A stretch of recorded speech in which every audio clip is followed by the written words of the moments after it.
Kalau kita lihat suatu tuntutan itu adalah melihat dari suatu peran subjektif dari suatu tindak pidana yang objektif tapi disubjektifkan.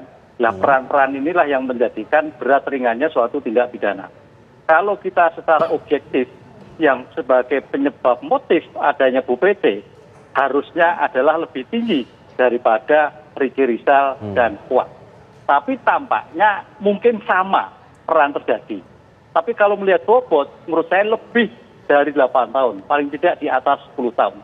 Karena penyebab semua kejadian ini adalah PC. Dan dari hasil pembuktian di persidangan, Bu PC tidak memberikan suatu kontribusi yang bagus di dalam suatu pemeriksaan maupun di dalam suatu pembuktian yang dilakukan. Dengan demikian, inilah yang saya kira memberatkan pada Bu PC untuk dapat suatu tuntutan yang lebih tinggi. Tapi tampaknya sama, karena melihat peran yang sama itu tadi 8 tahun.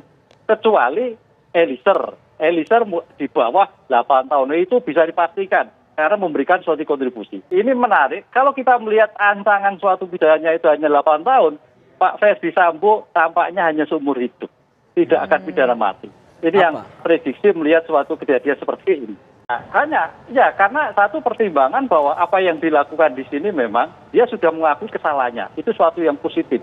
Dia bertanggung jawab atas semuanya. Kan begitu kan? Sehingga kalau itu terjadi dan selama ini jarang sekali seorang pejabat negara dipidana mati. Oleh karena itu, karena sebagai bentuk adanya suatu informasi yang terjadi dan antara rank suatu pidana masyarakat, kita dalam suatu tindak pidana itu kita sebagai pengamat pidana yang dijatuhkan itu, kalau toh nanti dijatuhkan pidana mati, hakim akan memutuskan seumur hidup.